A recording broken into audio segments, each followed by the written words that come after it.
अस्सलाम वालेकुम नाज़रीन, आप देख रहे हैं बदलती राय और मैं हूं डॉक्टर सजाद बुखारी। नाज़रीन, आरएसएस और हिंदू इंतहा पसंद न सिर्फ इस खित्ते के लिए एक बहुत बड़ा खतरा है, मकबूजा वादी में मजालिम ढा रहे हैं, दूसरी जानिब हिंदुस्तान के अंदर मोदी सरकार और उसकी पुष्ट पनाही करने वाले और उसके साथ देने वाले हिंदू इंतहा पसंद तंजीमें, जिसका हम अक्सर जिक्र करते हैं, जिसमें बजरंग दल सर फहरिस्त है जो इनकी यूथ की तंजीम है, और उसके साथ साथ शिवसेना जो कि न सिर्फ किसानों पर मजालिम ढा रहे हैं, मकबूजा वादी में मजालिम ढा रहे हैं। अब इंतहा तो ये है कि ये एक पूरा नेटवर्क भी चला रहे हैं और ये इंकशाफ हुआ है कि हिंदुस्तान में मोदी सरकार की पुष्ट पनाही और हिंदू इंतहा पसंदों की पुष्ट पनाही में वहां पर एक मकरू धंधा किया जा रहा है और वो धंधा है मंशियात के कारोबार का। इसी हवाले से आम आदमी पार्टी के एक नौजवान मेंबर हैं दुर्गेश पाठक, उन्होंने इस चीज का एतराफ किया है और उन्होंने इंकशाफ किया है कि पंजाब के 1200 गांव, यानी हिंदुस्तान का जो पंजाब है उसके 1200 गांव में मोदी मंशियात का नेटवर्क चला रहा है और उसकी पुष्ट पनाही कर रहा है।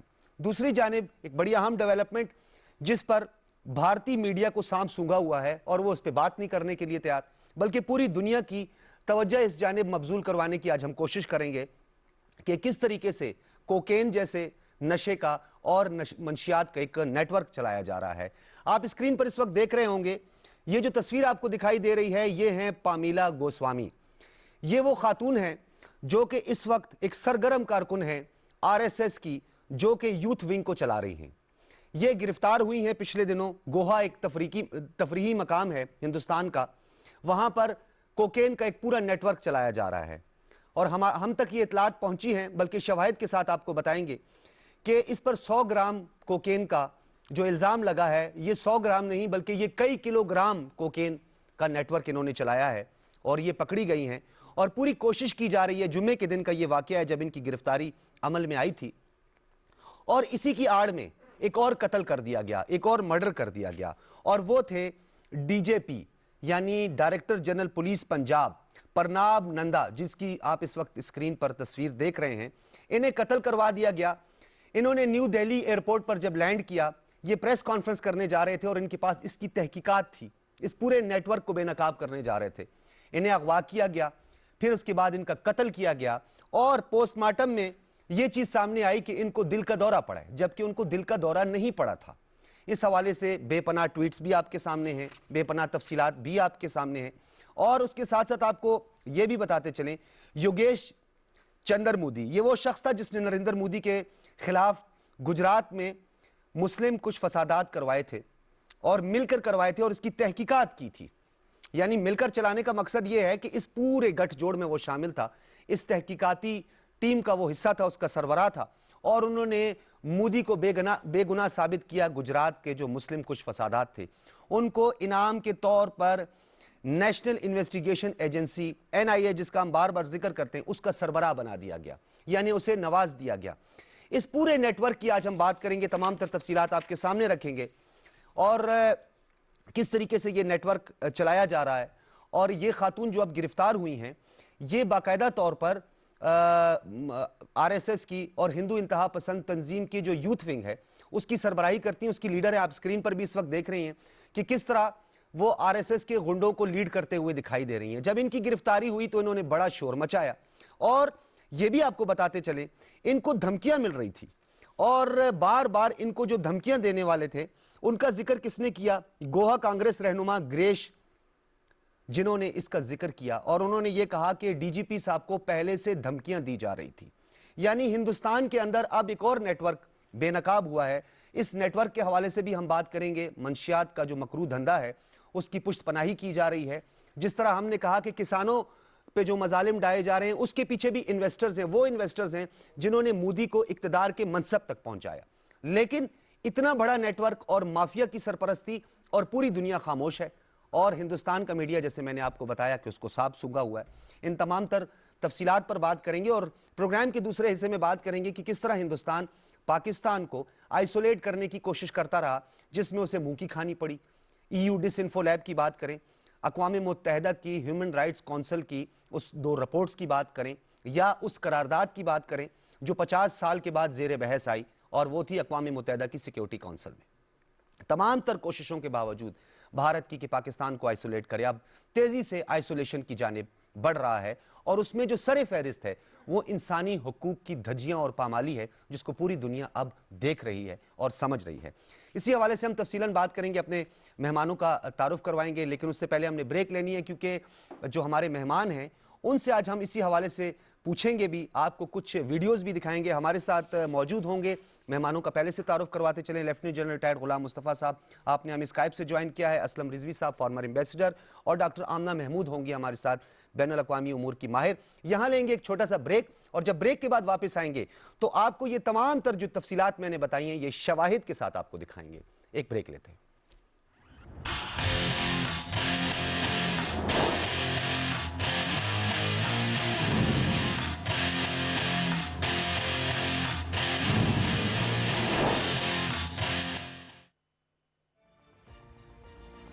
छोटे सूबों के हुकूक, अक़लियती राय और मजबूत वफाक के तहफ़्फ़ुज़ का आईनी ज़ामिन। ईवान बाला, जमहूरी तसलसल में वफाकी इकाइयों की मुसावी नुमाइंदगी के लिए इंतखाबी अमल का सफर जारी।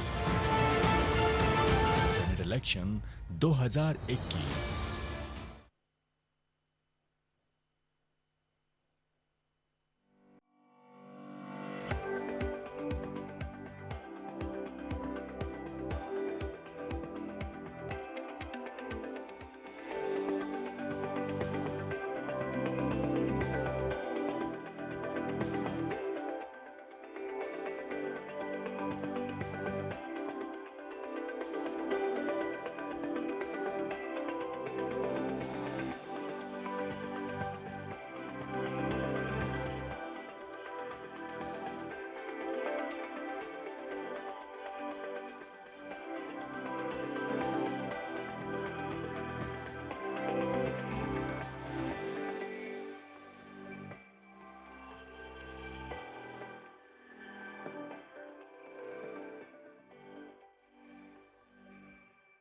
They achieved their UN climate action goals, which calls for urgent actions to combat climate change 10 years before the deadline.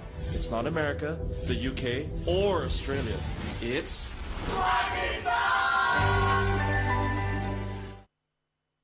खबरों के हजूम में सच की तलाश मुश्किल जरूर है, मगर नामुमकिन नहीं। मुल्की और गैर मुल्की हालात और वाक़यात को हम परखते हैं हर जाविये से, और बिल आखिर ढूंढ लाते हैं सच को जो हकायक पर मबनी होता है। देखिए प्रोग्राम सच के साथ सैयद अनवारुल हसन के साथ। देखिए हर सोमवार से जुमेरात रात 10:05 पर सिर्फ PTV न्यूज पर।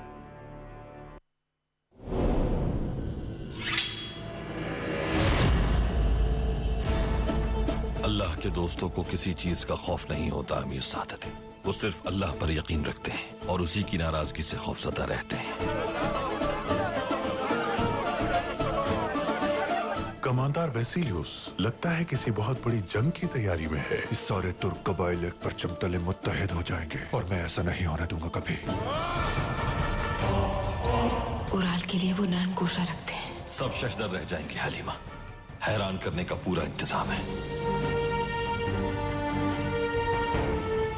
अगर आप चाहते हैं कि हमारी शादी हो तो इसके लिए इंतकाम लेना जरूरी है। जिस जंग को शुरू करने का तुम्हारा इरादा है उसमें सबसे पहले कलम होने वाला सर तुम्हारा होगा। अर्तुरुल को कमजोर करने के लिए मैंने जो फैसले किए हम पर पलट गए। वो इंसाफ दो धारी तलवार होती है आलियार साहब, ये थामने वाले का हाथ भी काट सकती है। बिस्मिल्लाहिर्रहमानिर्रहीम।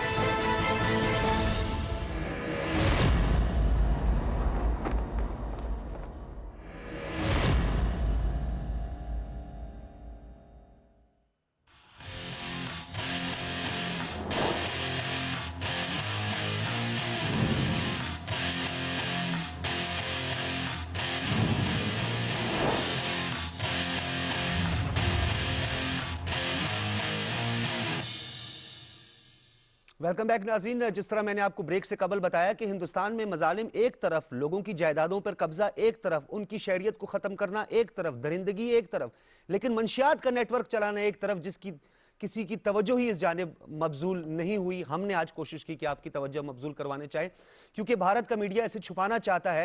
महज 100 ग्राम कोकेन शो करके कई किलोग्राम कोकेन और इन ड्रग्स को छुपाना चाहता है, लेकिन आप छुप नहीं सकते। हम सबको दिखाएंगे। सबसे पहले lieutenant general retired Ghulam Mustafa साहब, आपकी जानिब में बढ़ूंगा, लेकिन मैं चाहता हूं सर पहले इस पामेला गोस्वामी जिसको नुआनीपुर में गिरफ्तार किया गया है, इसकी आपको एक जरा वीडियो दिखाते हैं, उसके बाद आपसे बात करेंगे। Quick search and about 100 grams of cocaine were allegedly found in pouches in Pamela Goswami's purse and under her car seat. She was arrested on Friday when she was outside a cafe in New Alipur area. She was with Prabir Kumar De, who is the other accused in this case. जी general साहब, आपने ये Pamela Goswami जिसे मासूम करार दिया जा रहा है और इसकी पुश्तपनाही की जा रही है, और इसी आड़ में प्रणाब नंदा जैसे डायरेक्टर जनरल पुलिस पंजाब को कत्ल कर दिया जाता है, उसे अगवा किया जाता है और उसके बाद उसकी लाश फेंक के बाद में पोस्टमार्टम में जाली एक पोस्टमार्टम के जरिए यह करार दिया जाता है कि इनको दिल का दौरा पड़ा है। क्या कहेंगे आप? देखिए, हमारे प्राइम मिनिस्टर आमतौर पे ये कहते हैं कि जो मोदी का फैसिज्म है भारत में इस वक्त वो शायद हिटलर से इंस्पायर है। अगर आप गौर कीजिए, आरएसएस का जो निशान है जो उनका, वो एक्चुअली वो है जो जिससे हिटलर इंस्पायर्ड है। तो इनके तो घुट्टी में पड़ा है ये जो फैसिज्म है, इनके ये जो सो कॉल्ड माइथोलॉजी है, हिंदू माइथोलॉजी, ये फैसिज्म है ऑफ द वर्स्ट काइंड, जहां पे इंसानों की वक़्त कोई नहीं है, दर्जों में तकसीम कर दिया गया है। और 60% से ज्यादा जो हिंदू मत मानने वाले हैं उनको खुद इंसानी को दर्जे से नीचे निकाल दिया गया है। तो आप इस अगर बैकग्राउंड में जब आप देखते हैं तो आपको चीज हैरान नहीं होना चाहिए। देखिए अभी लेटेस्ट चंद चीजें मैं आपसे बता, ज्यादा पुलवामा का ताल्लुक है वो तो आपके सामने आ गया। इन्होंने अपने बेसाब फौजी मरवा दी 40-45 को, फिक्र कोई नहीं थी, इलेक्शन जीतना था, जीत गया इलेक्शन। ये जरियत है उनकी अपने बंदे मरवाने में। फिर आप देखिए जब ये पठानकोट का वाकया हुआ था और बड़ा एक हंगामा मचा था, हमारा मीडिया तो आई डोंट नो क्या कर रहा था उस वक्त जो प्राइम मिनिस्टर, उन्होंने एक उसकी FIR भी गिरावाले में दर्ज करा दी थी। उनका जो भारतीय मीडिया था उन्होंने खुद टाइम लाइन्स के जरिए साबित किया था कि ये जो कह रहे हैं भारत गवर्नमेंट गलत है, ये हो नहीं सकता ये सही। नंबर 2, उसकी जो इन्वेस्टिगेशन कर रहा था मुसलमान इंस्पेक्टर था, नौजवान आदमी था, शादीशुदा था, उसको 37 गोलियां मारी गई थी, 37 बुलेट्स एक आदमी को, जो एक आम पुलिस ऑफिसर था, इन्वेस्टिगेट कर रहा था। फिर आप समझौता एक्सप्रेस को भूल गए हैं, जहां पर 53 से ज्यादा पाकिस्तानियों को जिंदा जला दिया गया। उनकी अपनी इन्वेस्टिगेशन ने साबित किया कि ये भारतीय फौज, उनकी इंटेलिजेंस एजेंसीज और ये एक्सट्रीमिस्ट RSS के लोग हैं, इसमें इन्वॉल्व है। उन्होंने सब कुछ काम किया है, बंदे पकड़े भी गए। अब जिस बंदे ने वो डिस्कवर किया था, ये जिसने इन्वेस्टिगेट किया था, कुरकरे साहब जो थे, जब बॉम्बे में ये फास्ट फ्लैग हो रहा था तो वहां पर इस इंस्पेक्टर को वहां पे गोली मार दी गई, बाकी सब वहां पे क्लैशनकोव चल रही थी। इसको 9mm पिस्टल से माथे के सेंटर में गोली मारी गई, जो असैसिनेशन का एक बड़ा खास एक पैगाम देने वाली बात थी। सही। तो जब आप ये, इसलिए मैं ये वाकया आपसे सामने रख रहा हूं कि ये तो शायद इतना ज्यादा पुराने नहीं है और बहुत सी तारीख है इसकी। अब ये हो क्या रहा है, इसको क्यों छुपा रहे हैं? ये सिर्फ कोकेन का धंधा नहीं है मामूली सा। ये डॉक्टर साहब, ये धंधा क्या है? ये अगर आपको याद हो, ईरान कॉन्ट्रा जो डील थी, इसमें ड्रग्स फॉर आर्म्स हो रहा था काम, ये उससे बड़ी चीज है। ये अफगानिस्तान में मौजूदगी, बर्मा में जो उनकी है सारा कुछ है, ये ड्रग्स का कारोबार बाकायदा इंडियन इंटेलिजेंस जो है वो करती है। सही। इसके जरिए हथियार खरीदे जाते हैं इनके पैसों से, और वो उन लोगों को दिए जाते हैं जिनको उन्होंने इस्तेमाल करना है अपने मकासद के लिए, चाहे वो भारत के अंदर हैं चाहे वो भारत के बाहर हैं। तो ये सारी चीजें ऐसी हैं जो हमारे लिए एक शायद अचंभा हो, लेकिन भारत इसमें आज से नहीं काफी अर्से से मुलव्वस भी है। तो जनरल साहब तो ये कह सकते हैं कि मकासद है उसके। हिंदुस्तान जो बार बार कहता है कि हम अफगानिस्तान के अंदर इस इंफ्रास्ट्रक्चर डेवलपमेंट का काम कर रहे हैं, माशी इस्तेहकाम के लिए काम कर रहे हैं, वो ये धंधा कर रहे हैं अफगानिस्तान के अंदर बैठ के भी। ऑब्वियसली आप देखिए जी, जो इतनी कोकेन अफगानिस्तान में पैदा हो रही है, कहां जा रही है वो? ये ये चुरा रही है, ले रही है वहां से, और ये रॉ ले रही है वहां से। रियासत की सरपरस्ती बहुत बड़ा सवाल है सर। ये तो लम्हा फिक्रिया है, पूरी दुनिया के लिए होना चाहिए ये। मैं जो आपको ईरान कॉन्ट्रा डील का मैंने आपको जो बताया, तो इसलिए बताया था कि करलोलिमन नॉर्थ व्हाइट हाउस में बैठता था, जो कारोबार कर रहा था ये सारा कुछ। ये अमेरिकन CIA की जो वॉर है, जो उनके जो कॉन्ट्रैक्टर्स हैं जो अफगानिस्तान में काम कर रहे हैं, दूसरे का काम कर रहे हैं, वो कहां से पैसा लेके आते हैं? सही।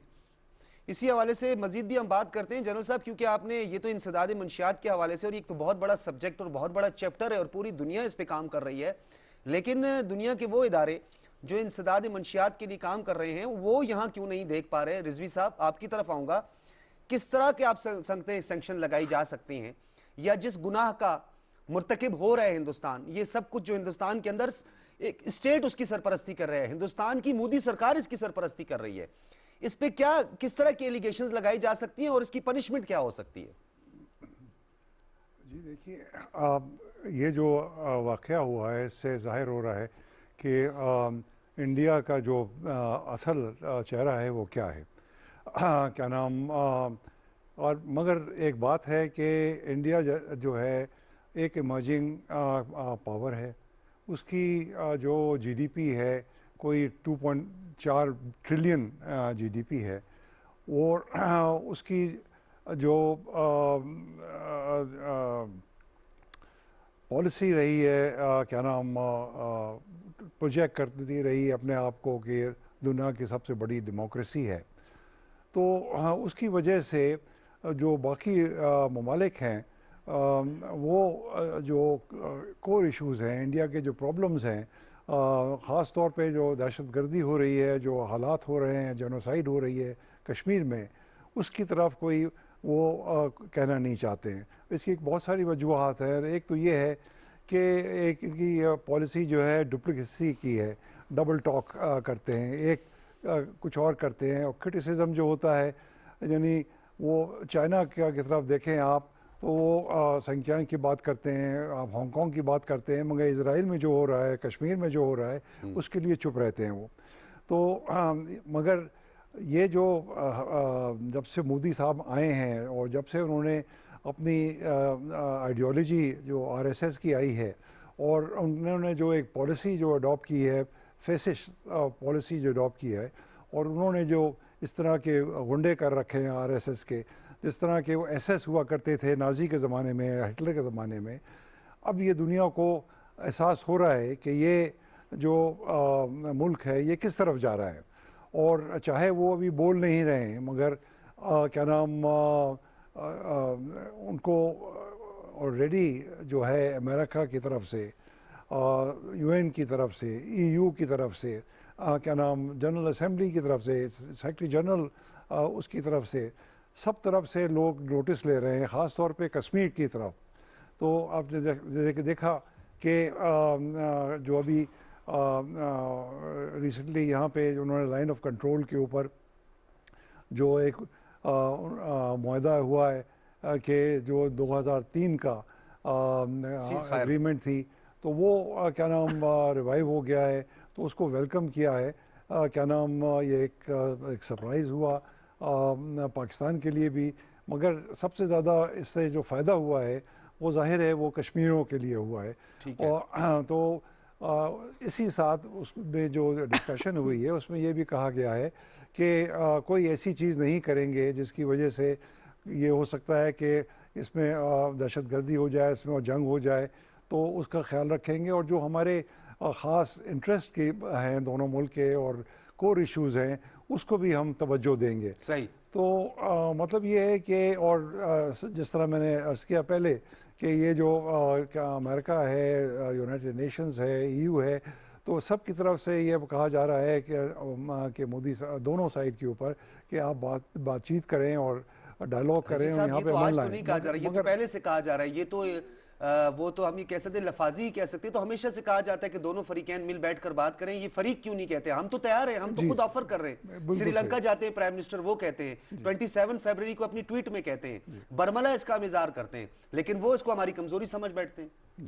सही बात है आपकी, मगर देखिए ये जो हुआ है मुआहदा यहाँ से, इसमें हमको ज़्यादा खुश नहीं होना चाहिए, हमको ज़्यादा उम्मीद नहीं रखनी चाहिए और एतमाद भी नहीं है। हाँ, उम्मीद नहीं रखनी चाहिए कि इसकी वजह से शायद ताल्लुकात बढ़ जाएंगे। जिस तरह की आपने पॉलिसीज़ देखी हैं इनकी जेनोसाइड की कश्मीर के अंदर, उसके अलावा जो मुसलमानों के ख़िलाफ़, माइनॉरिटीज़ के ख़िलाफ़ जो वो करते रहे हैं। और ख़ास तौर पे जियोस्टैटिक रिलेशनशिप जो है अमेरिका की और इंडिया के साथ, और पाकिस्तान की रिलेशनशिप चाइना के साथ जो है, उसकी वजह से ये उम्मीद नहीं रखनी चाहिए कि कोई अमेरिका हमारी मदद करेगा और इसको लिया जाएगा। ज़रूर सही, ठीक है। कोर इशू, ये आपने बड़ी एक अहम बात की है रिजवी साहब। मैं डॉक्टर साहब आपकी तरफ आऊँगा। जिस तरह हिंदुस्तान के अंदर अकलियतों का जिक्र किया रिजवी साहब ने कि उन पे मजालिम ढाए जा रहे हैं, इसी तरीके से वहाँ पे दलित्स के साथ जो कुछ हो रहा है, ये तो सब एक तरफ। लेकिन आप नहीं समझती कि पैरेलल नरेंद्र मोदी और आरएसएस दो काम कर रहे हैं।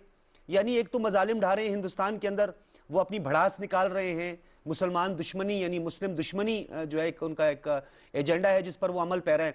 दूसरी जानिब वो हिंदुस्तान को खोखला कर रहे हैं, हिंदुस्तान की रियासत को खोखला कर रहे हैं। मैं डॉक्टर साहबा आपको एक वीडियो दिखाना चाहूंगा कि मंशियात का तो आदि बना के नौजवानों का मुस्तकबिल को तो जो तारीकी की तरफ ले जा रहे हैं वो एक तरफ है, लेकिन इंस्टीट्यूशनल डिमोलिशिंग और डिस्ट्रक्शन जो है उसका जिक्र किसने किया है? ये हम नहीं कर रहे, हमारे प्राइम मिनिस्टर नहीं कह रहे, ना हमारे अपोजिशन या पाकिस्तान ने इल्जाम नहीं लगाया। राहुल गांधी क्या कह रहे हैं? प्रोड्यूसर साहिबा जरा, डॉक्टर आमना साहिबा, राहुल गांधी का भी हम आपको एक कमेंट सुनाएंगे। आप ये बताइएगा कि ये अपनी नौजवान नस्ल के लिए ये सब कुछ कर रहे हैं। मेरे ख्याल में पहले आपको हम वीडियो क्लिप दिखा देते हैं जिसमें राहुल गांधी नरेंद्र मोदी और आरएसएस के हवाले से उनका क्या मौकिफ है। वैसे राहुल गांधी भी एक खामोशी इख्तियार कर लेते हैं, एक तवील खामोशी, कुछ खामोशी टूटते हुए दिखाई दी है, आपको भी दिखाते हैं।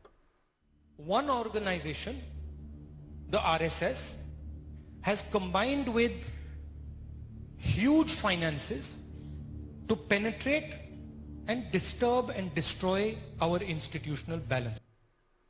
डॉक्टर साहबा, शुक्रिया डॉक्टर साहब। मैं ये समझती हूँ कि इंडिया का जो हर मुल्क की एक आइडियोलॉजी होती है ना, इंडिया के पास कोई आइडियोलॉजी नहीं थी तो उन्होंने एक आइडियोलॉजी फॉर्मेशन की मदर इंडिया के नाम से, और उन्होंने कहा कि यहाँ पे रहने वाले तमाम हिंदुस्तानी एक कौम हैं, चाहे वो किसी भी मज़हब से ताल्लुक़ रखते हों। जबकि पाकिस्तान का जो नज़रिया है वो उसके मुतज़ाद है, और बहुत बार हिंदू लीडरशिप ने इसको चैलेंज किया कि पाकिस्तान का नज़रिया गलत था और हमारा नज़रिया सही है। लेकिन आज मोदी साहब की गवर्नमेंट खुद ये साबित करी है कि पाकिस्तान का नज़रिया सही था और मुसलमान और गैर मुस्लिम अलग-अलग कौम हैं जो कि एक साथ नहीं रह सकते। इस वक्त अगर इंडिया में जो इंडियन गवर्नमेंट कर रही है और वो ये समझ रही है कि हम इसको एक हिंदू रियासत बना सकते हैं, और उसकी कॉस्ट ये है कि तमाम माइनॉरिटीज़ को या तो कन्वर्ट कर दिया जाए ज़बरदस्ती, वापस हिंदुइज़्म में ले आया जाए जो वो कहते हैं कम बैक होम, और या फिर ये कि उनको ख़त्म कर दिया जाए, या फिर अगर वो ख़त्म नहीं होते तो वो इंडिया को छोड़ के चले जाएं, उन्हें इतना मजबूर कर दिया जाए। और इसका जो नतीजा है वो ज़ाहिर है कि सिविल वॉर की शक्ल में होगा। और इंडिया में इस वक्त नज़र आ रहा है कि सारी माइनॉरिटीज़ रिजेंट कर रही हैं। इतना आसान नहीं था, आप देखते हैं कि किसानों ने किस तरह से घेराव किया हुआ है दिल्ली का, और उससे जान छुड़ाना इंडियन गवर्नमेंट के लिए नामुमकिन हुआ हुआ है। और किसान सिर्फ जो है वो एक वर्किंग क्लास को या फार्मर को, प्रोफेशन को नहीं जाहिर कर रहे, बल्कि ये पंजाबी हैं जो कि पहले से तारीख खालिस्तान की तारीख से वाबस्ता हैं, और ये उसकी तक़वियत है। और इस बात का सबूत है कि इंडिया में पंजाब को मार्जिनलाइज किया गया, और बाकायदा जो आप पहले बता रहे थे कि जो इन्वेस्टर्स हैं, जो इंडस्ट्रियलिस्ट हैं, वो किसानों को ख़त्म करना चाहते हैं ताकि उनको लेबर मिल सके। जब ये लेबर शहरों में आ जाएगी तो वो इसे चीप लेबर के तौर पे जिस तरह चाहे इस्तेमाल करेंगे, इसलिए कि उनके पास सोर्स ऑफ इनकम नहीं रहेगा। तो ये एक्सप्लॉयटेशन की एक पॉलिसी है, क्योंकि आपको पता है कि पंजाब का प्राइड पाकिस्तान की तरफ भी ये है कि हमारी ज़मीन है, हम इससे खुद कमाते हैं और हम किसी की बात नहीं सुनते। तो खालिस्तान मूवमेंट को ख़त्म करने का एक ये इकोनॉमिक वे इख्तियार किया गया है कि किसानों को इस कदर मार्जिनलाइज कर दिया जाए, भूखा मार दिया जाए कि वो ये ज़मीन छोड़े और जाके शहर में मजदूरी करना शुरू कर दें। खालिस्ता तहरीक को काउंटर करने के लिए ये सब हो रहा है। ये एक बहुत प्रोमिनेंट मेयर है जो कि उसको काउंटर कर रहे हैं खुद किसान, और हमें नजर आ रहा है। और इसके ऊपर इंडिया के अपने इकोनॉमिस्ट ये बात कर रहे हैं कि किसान जैसे बहुत ज़्यादा इंडस्ट्रियल कंट्रीज में 2% रह गए हैं, और वो भी सिर्फ इसलिए उनको रखा गया है कि वो फूड प्रोवाइड करते हैं। और पंजाब बरे सगीर का अनाज घर था, अंग्रेज़ के ज़माने में भी था और इस वक्त भी है, और वो पूरे इंडिया को अनाज प्रोवाइड करते हैं। और उनको इस कदर मजबूर सिर्फ इसलिए किया गया है कि वो खालिस्तान तहरीक से वाबस्ता हैं, या वो इलाके खालिस्तान तहरीक से वाबस्ता हैं और उनकी रोजी रोटी छीन ली जाए। फिर दूसरे हम देखते हैं कि कश्मीर तो एक तरफ, सॉरी डॉक्टर साहब, मैं क्योंकि इसमें ऐड करना चाहूँगा, आप कंटिन्यू रखिएगा अपनी गुफ्तगू को। इसका तो नेगेटिव इम्पैक्ट सामने आ रहा है। अगर तो इन्होंने कोशिश ये की है कि इस खालसा या खालिस्तान की तहरीक को जो है वो दबाने की कोशिश की गई है, लेकिन दूसरी जानिब तो इसको तकवीयत मिल रही है क्योंकि किसान और मजीद पुरजोश हो गए, आज़ादी की जानिब मजीद तेजी से बढ़ रहे हैं, अब तो वो हिंदुस्तान से छुटकारा चाहते हैं। डॉक्टर साहब, हम यही तो बात कर रहे हैं कि सारी पॉलिसीज काउंटर प्रोडक्टिव है। आप देखें कि सिर्फ किसान पंजाब के ही नहीं है, अब कुछ दिनों के बाद ये होगा जब कटाई का सीजन आएगा तो बाकी इंडिया के जो लोग हैं वो भी उठेंगे, क्योंकि पिछली दफा हमने देखा कि दिल्ली की सड़कों पे अनार तोड़े गए और वो अनार जो फॉर्म से 10 रुपए किलो खरीदा जाता था वो दिल्ली के बाज़ारों में 220 रुपए बिकता था और लोगों ने इसके ऊपर रिजेंट किया कि हमें इसकी कीमत वो क्यों नहीं मिल रही है। तो जिस वक्त अभी कटाई का मौसम आएगा और मार्केट में फसल आएगी तो इन किसानों के साथ बाकी इंडिया के किसान भी खड़े होंगे, इसलिए कि उनको भी फार्म प्रोड्यूस की वही प्राइस मिलती है। फिर हम देख रहे हैं कि जो तहरीकें कहीं दब गई थी, जो कहीं सो गई थी और जो शायद कंटेंट हो गए थे, वो भी खालिस्तान मूवमेंट, देखिए खालिस्तान मूवमेंट तो जिस वक्त गोल्डन टेम्पल पे अटैक हुआ था तो खत्म हो गई थी और अब ये जो राहुल गांधी की बात कर रहे हैं इनके इंसिस्टर्स की वजह से ही वो सब हुआ था। लेकिन राहुल गांधी उस वक्त भी बोले थे जिस वक्त पुलवामा अटैक हुआ था, जिस वक्त हिंदुस्तान ने अपने फौजी खुद मारे थे, उस वक्त भी राहुल गांधी ने बात की थी क्योंकि ये कांग्रेस की बेसिक आइडियोलॉजी के खिलाफ है। कांग्रेस की आइडियोलॉजी ये थी कि हिंदुस्तान एक मुल्क है और यहाँ पे रहने वाले सब एक ही कौम है। अगरचे उन्होंने इस पर बहुत ज्यादा अमल दरामद नहीं किया, लेकिन इसके बावजूद भी एटलीस्ट आइडियोलॉजी की हद तक ये मौजूद था और जो कि इंडिया की सर्वाइवल का बायस था। अब ये वाज़े तौर पे नजर आ रहा है कि जिस आइडियोलॉजी की बेस पे इंडिया चला था और चल रहा था, बना था और चल रहा था, उसको कॉम्प्रोमाइज हो गया। तो अब इतना बड़ा मुल्क कैसे सर्वाइव करेगा? जाहिर है कि उसकी आइडियोलॉजी खत्म हो गई। तो अब अगर नेशनैलिटीज जो कि खुद हिंदुत्व की पॉलिसी से जनरेट हुई हैं कि ये दलित हैं, ये लो कास्ट हिंदूज हैं और ये जो मुसलमान हैं, ये सिख हैं और ये बुद्ध हैं, तो वो फिर अपना अपना वतन बनाएंगे क्योंकि ये तो इंसान का बुनियादी मुतालबा है कि उसकी आइडेंटिटी को बरकरार रखा जाए, चाहे वो जो भी हो। सही। अच्छा जनरल साहब, अब ये बताइएगा, डॉक्टर आमना साहिबा की गुफ्तगू का भी अगर खुलासा निकाला जाए तो मैं आपकी तरफ बढ़ूंगा। ये बताइएगा कि अपने ही बुने हुए जाल में धंसता और फंसता हुआ नहीं जा रहा?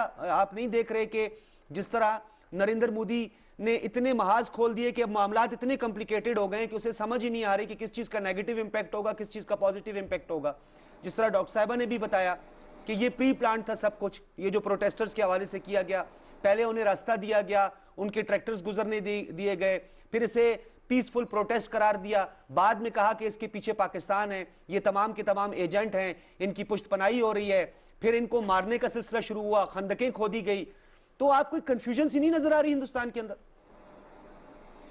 देखिए, there is a method to उनकी मैडनेस का। ये तो बात सही है कि भाई जो अपना ही जो जाल बुना हुआ था उसमें फंसे हुए हैं, उनके पर और बाल, उनसे निकलना उनको भी मुश्किल नजर आ रहा है। लेकिन इसके पीछे बड़ी गेम है वो भी हमें मद्देनजर रहनी चाहिए डॉक्टर साहब के। ये क्या किया जा रहा है इस खित्ते में, जो तब्दीली लाने की कोशिश की जा रही है, उसका मकसद क्या है? कश्मीर को अगर हजम करने की इजाजत दी जा रही है वो क्यों?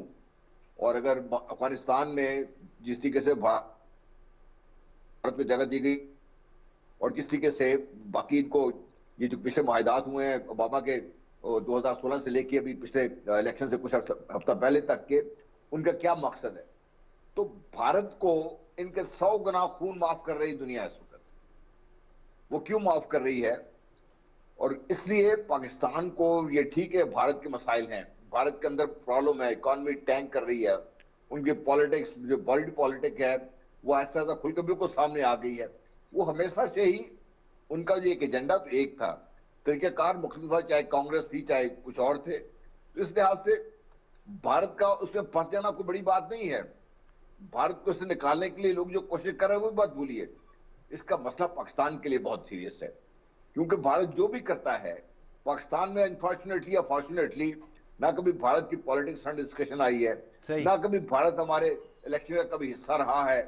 हमारा तो एक्चुअली अगर आप देखिए जो हम 6th जनरेशन की वॉर की बात कर रहे हैं, एक्चुअली पाकिस्तान जीता हुआ ये वॉर ऑलरेडी, क्योंकि भारत के ज़हन पर सवार है पाकिस्तान, हर चीज उनको पाकिस्तान नजर आती है। किसान पाकिस्तान, सिख पाकिस्तान, अभी शुक्र करिए कोकेन पाकिस्तान पे नाम नहीं डाल दी, उस खातून के पाकिस्तानी ने डिक्लेयर कर दिया इन्होंने। शुक्र है पामला गोस्वामी का ताल्लुक पाकिस्तान से नहीं, कहीं निकाल दिया इन्होंने केस का। जी, वो जो पाकिस्तान है ना, इंडिया का फर्स्ट नाइटमेयर है ये हमारी खुशकिस्मती कह लीजिए या उनकी जो हमाकतें कह लीजिए, जिसकी वजह से पाकिस्तान हालांकि उनके साइज में ज्योग्राफी देख ले तब छोटा है, और फौज हमारी उनसे बहुत कम है, एयरफोर्स उनकी इतनी बड़ी है, नेवी उन्होंने इतनी बड़ी बना ली है कि उन्हें ख्याल था कि हम दुनिया पर हुकूमत करेंगे, वो चलती नहीं, नेवी उनसे काम नहीं चल रही। वो जब भी उनकी सबमरीन आती पाकिस्तान पकड़े खड़ा हो जाता है, उनको समझ नहीं आ रही। तो पाकिस्तान तो एक्चुअली ये जो वॉर ऑफ नर्व्स है ना, ये इसमें पाकिस्तान अल्हम्दुलिल्लाह जीता हुआ है।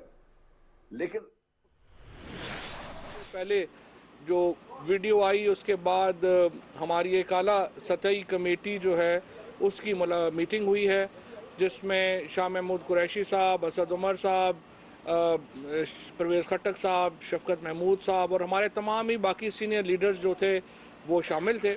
हमने इसके जो वीडियो है उसके मुहर्रिकात का जायज़ा लिया है, और आज हम एक्चुअली अभी पहुँचे थे क्योंकि हमारी जो लीगल टीम है उसकी ये राय है कि इस वीडियो की आने के बाद, जिसमें अली हैदर गिलानी जो कि यूसुफ रज़ा गिलानी साहब के बेटे हैं, और वो पीटीआई के एमएनएज़ को वाज़े तौर के ऊपर वोट ज़ाया करने के लिए जो है वो कह रहे हैं, और इस वीडियो को अब से कुछ देर पहले उन्होंने तस्लीम भी कर लिया है। उन्होंने वो जो तमाम वाक़या हुआ है उसको अली हैदर गिलानी साहब ने अभी से कुछ देर पहले जो प्रेस कॉन्फ्रेंस हुई है उसमें उन्होंने उसको तस्लीम कर लिया है, और उसको उन्होंने पूरी तफसील से उस वाक़े की जो मामला है उसको बताया है। मैं ये समझता हूँ कि अली हैदर गिलानी साहब की जो प्रेस कॉन्फ्रेंस है अब से कुछ देर पहले वो इकबाल जुर्म के मुतरादिफ है, और अब हम हाज़िर हुए थे इलेक्शन कमीशन में कि आर्टिकल 218, 219 और 220 के तहत और सुप्रीम कोर्ट के फ़ैसले के तहत जो अभी सुप्रीम कोर्ट ने दिया, इलेक्शन कमीशन की अब जिम्मेदारी है कि वो रेफरेंस करे यूसुफ रज़ा गिलानी साहब के ख़िलाफ़ और उनको इलेक्शन लड़ने से नाअहल डिक्लेयर किया जाए। हम ये रेफरेंस जो है वो फ़ाइल करना चाह रहे थे, लेकिन इस वक्त जब हम इलेक्शन कमीशन में पहुंचे हैं तो बदकिस्मती से इलेक्शन कमीशन जो है वो मुकम्मल तौर के ऊपर बंद है, यहाँ पे कोई भी नहीं है। हम सुबह जो है वो यकीनन ये इलेक्शन कमीशन को रेफरेंस पहुंचा देंगे, but not with the standing हमारे रेफरेंस के। मुझे उम्मीद है कि चीफ इलेक्शन कमिश्नर जो हैं वो इस वीडियो का अभी नोटिस लेंगे, और हम तो इसीलिए कह रहे थे कि सुप्रीम कोर्ट का जो फैसला है वो इलेक्शन कमीशन को ये मौका देता है कि वो पाकिस्तान के अंदर एक साफ़ और शफाफ इंतखाबात के सिस्टम बनाने में वो अपना किरदार अदा करे। देखिए, सुप्रीम कोर्ट ने तो ये वाज़े हुक्म दिया था इलेक्शन कमीशन को कि वो टेक्नोलॉजी का इस्तेमाल करे और इलेक्शन के अंदर से जो पैसा है, जो हॉर्स ट्रेडिंग है, उसका ख़ात्मा होना चाहिए। बड़ी बदकिस्मती है कि इलेक्शन कमीशन ने कहा कि इस इलेक्शन में वो ये तरीक़ाकार नहीं बदलेंगे, और आज शाम ही को जो वीडियो आई उसने इलेक्शन कमीशन का जो वर्जन था, इलेक्शन कमीशन का जो पॉइंट ऑफ व्यू था, उसको गलत साबित कर दिया। क्योंकि ये नहीं हो सकता कि आप कहें कि इस इलेक्शन में तो धांधली, करप्शन, अकरबा परवरी और पैसे की इजाज़त होगी, लेकिन अगले इलेक्शन में हम रोक लेंगे। ये तो बड़ी ही कमज़ोर दलील थी इलेक्शन कमीशन की, और बदकिस्मती से उनकी इस दलील को अब से कुछ देर पहले आने वाली जो वीडियो है उसने गलत भी साबित कर दिया। इस इकबाल जुर्म के बाद हम ये समझते हैं, अगरचे इस इलेक्शन में हमें वोटों में भी हम समझते हैं हम बहुत आगे हैं, और यूसुफ रज़ा गिलानी साहब का इलेक्शन जो है वो कोई इलेक्शन नहीं है, हफीज़ शेख साहब जो हैं वो वोटों में भी बहुत आगे हैं, लेकिन नॉट विद स्टैंडिंग कि ये वोटों में हम आगे हैं या पीछे हैं, कि कानून की अमलदारी का सवाल है, और कानून की अमलदारी का सबसे अहम मौका ये है इलेक्शन कमीशन के पास कि वो आर्टिकल 218 में और 220 में जो जिम्मेदारियां हैं वो अपनी पूरी करे, और यूसुफ रज़ा गिलानी साहब को इस एडमिशन के बाद, इस एतराफ़ जुर्म के बाद जो अब से कुछ देर पहले अली हैदर गिलानी ने किया है, उनको इलेक्शन लड़ने से नाअहल करार दिया जाए, और हम रेफरेंस भी इस सिलसिले में फ़ाइल कर दें। आज इलेक्शन कमीशन की विजिलेंस कमेटी एक कायम हुई है, उसने पहले इजलास में ही एक नोटिस भी लिया, आपके इल्म में होगा, तो आप क्या समझते हैं कि आप इलेक्शन कमीशन इस अहम मामले का क्यों नहीं नोटिस ले रहा है? एक वीडियो सामने आई है। देखिए, बात यह है कि सबसे पहले तो इस वीडियो के बाद जैसे ज़रूरत महसूस हो रही है, सुबह इलेक्शन है तो इलेक्शन कमीशन को कोई ना कोई ऑफिसर यहाँ पे होना चाहिए था जो कि एक इस तरह की शिकायत के ऊपर फौरी नोटिस जो है वो कर सके। अनफॉर्चुनेटली आप भी हैं और हम देख रहे हैं कि इलेक्शन कमीशन में कोई भी मौजूद नहीं है। इससे एक जाहिर है कि एक चीज़ ये आएगी कि इलेक्शन कमीशन जब इतना पूरे मुल्क में कोहराम है तो इलेक्शन कमीशन जो है वहाँ पर क्यों कोई ऐसा एक मौजूद नहीं है एक सिस्टम के जो एड्रेस कर सके इस तरह के फौरी मामलात को। और मेरी नज़र में इस वक्त यकीनन चीफ इलेक्शन कमिश्नर को हंगामी इक़दामात जो हैं वो करने होंगे। पीटीआई अपने उन अरकान के हवाले से उनके खिलाफ क्या कार्रवाई करने जा रही है, क्योंकि एक तो मौजूद थे, 3 का भी बाकी नाम आया? हमारे पास अभी उनके नाम नहीं है, ना ही हमें पता है वो कौन से MNAs हैं, ना ही वीडियो में उसका जो है वो कोई लिंकेज आता है। वो इलेक्शन कमीशन का काम है, हमारे से ज़्यादा ये इलेक्शन कमीशन का काम है। कोई और इसी तरह की एक वीडियो स्टैंडर्ड कमेटी आपके आप बताइएगा सर, अभी जिस तरह से वीडियो भी सामने आ गई, नंबर भी आपके ज़्यादा हैं, लेकिन अगर कल सेनेट इंतखाब में जो खदशा है, अगर ऐसा कुछ होता है जो अपोजिशन की जानिब से आप ये खदशा जाहिर कर रहे हैं कि वो पैसे का रेल फेल करेंगे, फिर उस हार को या उस सारे काम को जिम्मेदारी किसकी ठहराएंगे आप, गवर्नमेंट, अपोजिशन या जहाँ पर आप देखें शफाफ इलेक्शन कराना तो सुप्रीम कोर्ट ने इलेक्शन कमीशन की जिम्मेदारी लगाई है। और हमने तो कलर्स भी किया था इलेक्शन कमीशन से कि अगर जो भी टेक्नोलॉजी आपको चाहिए हम वो सूरत के साथ आपको मुहैया करने को तैयार हैं, और हमारे पास तो सारी टेक्नोलॉजीज़ मौजूद भी हैं। इलेक्शन कमीशन ने हमें नहीं पता कि किस और क्या वजूहात हुई कि उन्होंने कहा कि इस साल हम नहीं करेंगे, हम बाद में करेंगे। अगरचे इलेक्शन तो ये भी उतना ही शफाफ होना चाहिए ना, लेकिन उसकी वजह से यकीनन ये मसाइल जो हैं वो आए हैं। और अगर अभी भी इलेक्शन कमीशन इन मामलात का बगौर जायज़ा ले और एक क्रेडिबल इलेक्शन कराने के लिए ज़रूरी है कि सुप्रीम कोर्ट के अहकामात के ऊपर अमल दरामद हो। तो साहब, इस सारी सूरत हाल के जहाँ कानूनी पहलू हैं वहाँ अखलाकी पहलू भी हैं। अली हैदर गिलानी साहब ने तस्लीम किया कि वो इस तरह के काम पहले भी करते रहे, ये कुछ नई बात नहीं है।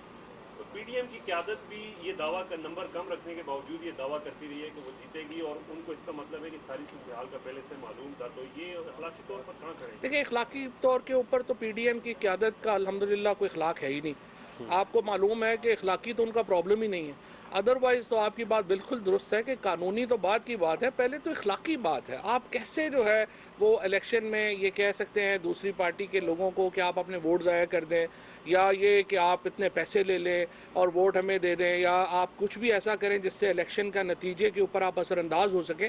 ये एक माल प्रैक्टिसेस में आता है। आर्टिकल 63 जो है इसको बराह रास्त हिट करता है, और इसलिए मैं ये समझता हूँ कि जो भी आज ये शर्मनाक वीडियो सामने आई है उसके नतीजे में हमारे जो सेनेट के इंतखाबात का जो सिस्टम है उस पर एक दफ़ा फिर सवालिया निशान खड़ा हुआ है।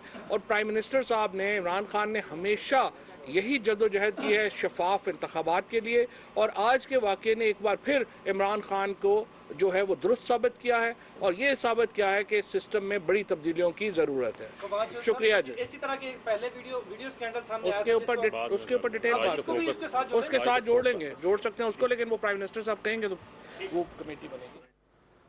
वफाकी वज़रा इलेक्शन कमीशन के बाहर मीडिया से गुफ्तगू कर रहे थे। उन्होंने मुतालबा किया कि इलेक्शन कमीशन मुबैना वीडियो के हवाले से एक्शन लेते हुए सेनेट उम्मीदवार यूसुफ रज़ा गिलानी को नाअहल करार दे। उनका यह भी कहना था कि हम यूसुफ रज़ा गिलानी के खिलाफ रेफरेंस फाइल करने के लिए पहुँचे, लेकिन इलेक्शन कमीशन में इस वक्त कोई भी मौजूद नहीं है।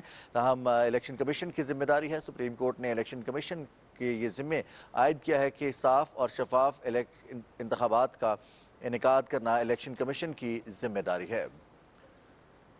ये थी PTV ताज़ा तरीन। मजीद बाखबर रहने के लिए साथ रहिए।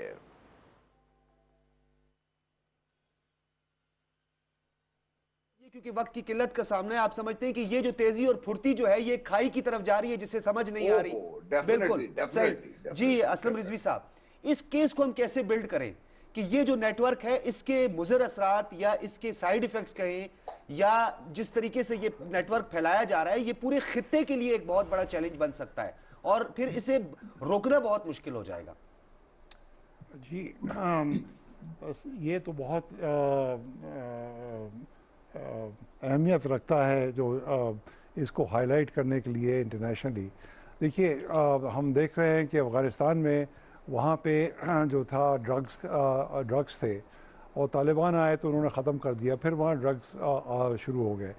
तो यहाँ पे जो ड्रग जो है क्या नाम इंडिया के अंदर, और ये नेटवर्क अगर बढ़ता है और इलाकों में जाता है तो ये बहुत गलत इसके ऊपर और जो मुल्क हैं आसपास के उनके ऊपर बड़ा असर पड़ेगा।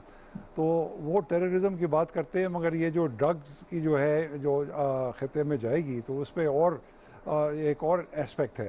तो ऑलरेडी क्या नाम एजेंसीज़ हैं और जिसपे हम हाईलाइट करते रहे हैं जो इंसानी हकूक़ हैं, वहाँ पे ह्यूमन राइट्स के जो हैं इश्यूज़ हैं। तो अब पाकिस्तान को ये भी लेना चाहिए कि ये जो ड्रग्स का यहाँ पे जो माफिया आया हुआ है, यहाँ पे हो रहा है, ना सिर्फ ये मुल्क के अंदर रहेगा इंडिया में, मगर इसका ये भी डेंजर है कि यहाँ से 7 ममालिक जो है उन पर भी असर करेगा। बिल्कुल, 7 ममालिक पर भी इसके मनफी असरात मुरतब हो सकते हैं।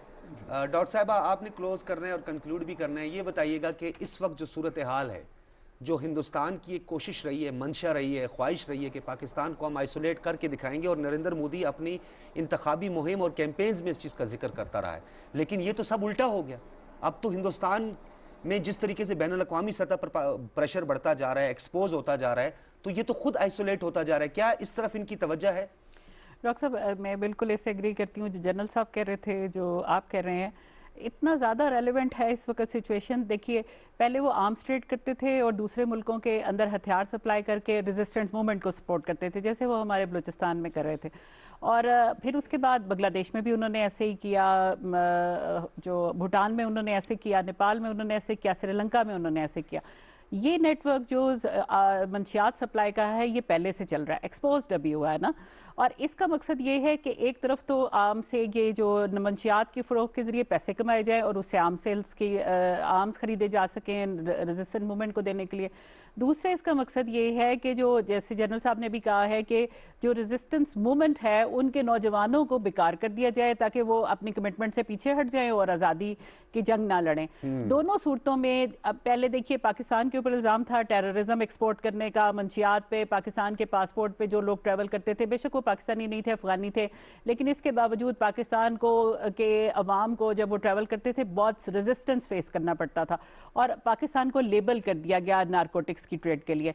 इंडिया अब वो सारे गड़े जो उसने कभी पाकिस्तान के लिए खोदे थे अफगानियों के साथ मिलकर, उसमें खुद ही गिर रहा है, गिर चुका है। और जैसे हमने भी बात की कि इतने टेररिस्ट नेटवर्क एक्सपोज हुए हैं कि इस वक्त इंडिया की इंटेग्रिटी डाउटफुल हो गई है। As a justified nation, as a democratic nation, as a so called secular state, वो सब एक्सपोज हो गया। और इंडिया इससे ज्यादा एक्सपोज होगा कि ये आर्म्स ट्रेड में भी इन्वॉल्व हैं, ये इलीगल रेजिस्टेंस मूवमेंट को भी तबाह करते हैं और उसके साथ मंशियात फरोश भी हैं। मंशियात फरोश भी है। बहुत शुक्रिया डॉक्टर आमना महमूद, असलम रिजवी साहब, लेफ्टिनेंट जनरल रिटायर्ड गुलाम मुस्तफ़ा साहब, आप तीनों का बहुत शुक्रिया, आप लोगों की तशरीफ आवरी का बहुत शुक्रिया। नाज़रीन, कल तक दीजिए इजाज़त, अल्लाह हाफिज़।